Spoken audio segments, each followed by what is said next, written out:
L'adultère, le crime cosmique est la porte spirituelle de l'infiltration démoniaque. L'adultère est considéré comme l'un des crimes cosmiques les plus graves. Il constitue une porte spirituelle permettant aux démons de s'infiltrer dans la vie de l'être humain. Cette approche peut paraître choquante et dérangeante pour certains, mais nous allons plonger au cœur de ce sujet afin d'en révéler les dimensions cachées. Le stockage biologique et l'ADN. Saviez-vous que des scientifiques de la société Microsoft ont récemment réussi à inventer un disque dur biologique, hard disk, fabriqué à partir de l'ADN humain?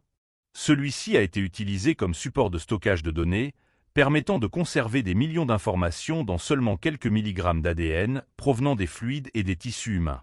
Quel est le lien avec l'adultère et les relations illicites? Le lien est catastrophique. L'ADN n'est pas seulement un code génétique. C'est un réservoir profond qui contiendrait toutes les mémoires de l'être humain. Ses joies, ses peines, ses traumatismes, ceux de ses ancêtres, ainsi que les racines de ses troubles psychologiques. La catastrophe spirituelle et corporelle des relations illicites. Dans une relation interdite, il y a échange de fluides entre les deux partenaires, et c'est là que réside le drame. Ces données stockées seraient échangées. Si l'un ou les deux partenaires ont eu de multiples relations, chacun absorberait alors les fardeaux, les traumatismes et les troubles psychologiques de l'autre, pour ensuite les transmettre à la personne suivante. De plus, l'échange ne se limiterait pas à l'ADN, mais inclurait également des parasites et des micro-organismes, considérés ici comme des démons microscopiques, influençant directement l'état psychologique et représentant en essence des formes d'intrusion spirituelle. En résumé, l'adultère serait un état de possession démoniaque de premier degré. L'adultère comme une forme de magie noire. Sur le plan spirituel, l'adultère s'apparente à la magie noire. C'est un processus qui ouvre des portes démoniaques dans la vie de l'individu et de son entourage. Imaginez l'ampleur du tort commis par le conjoint infidèle envers son épouse et ses enfants lorsqu'il introduit ces mots spirituels dans son foyer. C'est la véritable raison de la disparition de la bénédiction et de la transformation du mariage en source de malheur, lorsque la trahison détruit ce pacte solennel. Narcissisme et adultère, les deux faces d'une même pièce. Il est bien connu que la majorité des personnes qui commettent l'adultère présentent des traits narcissiques et manipulateurs, ce qui aggrave la situation. Le narcissisme se propagerait alors dans les sociétés comme se propagent les maladies organiques telles que le sida. Le corps du narcissique, un environnement incubateur pour les démons et un support matériel utilisé par les forces obscures pour se diffuser. L'addiction.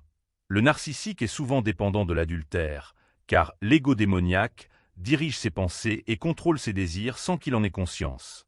Le prophète Mohammed a dit avec véracité: « Le diable circule dans le fils d'Adam comme le sang circule dans les veines. » Ce sont là des maladies spirituelles qui ravagent l'humanité, et l'adultère n'est qu'un rituel matériel d'invocation des démons, donnant forme à des intrusions spirituelles qui se manifestent sous forme d'anxiété, de dépression et de troubles psychologiques.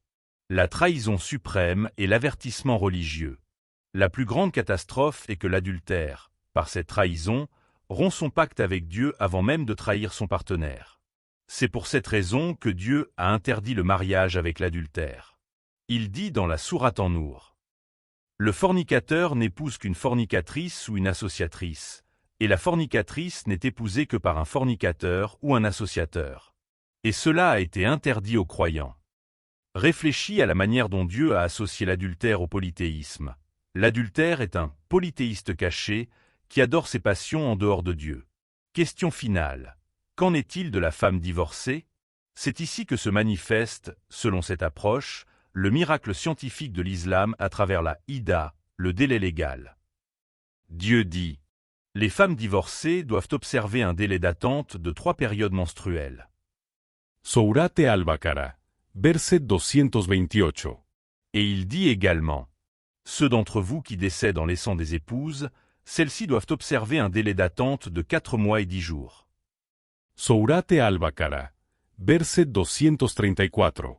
Il existe un article du docteur Mohamed Galouche que je recommande vivement de consulter, car il explique ce sujet de manière détaillée à la lumière de la science moderne. En résumé, selon cette étude et ses recherches, il s'agirait d'un véritable miracle scientifique. La science moderne aurait été surprise par une découverte appelée l'empreinte de l'eau de l'homme.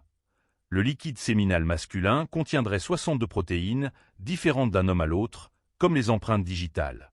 Le corps de la femme serait comparable à un « ordinateur » qui stocke le code de l'homme avec lequel elle a eu une relation. Si elle se marie immédiatement avec un autre homme après le divorce, ou si plusieurs codes s'introduisent, cela serait comparable à l'entrée d'un virus dans cet ordinateur, provoquant dysfonctionnement et maladies graves.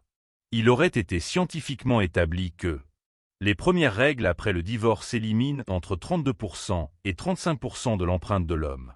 Les secondes éliminent entre 67% et 72%. Les troisièmes éliminent 99,9% de cette empreinte. Et l'utérus serait alors purifié de l'empreinte précédente et prêt à accueillir une nouvelle empreinte sans subir de préjudice.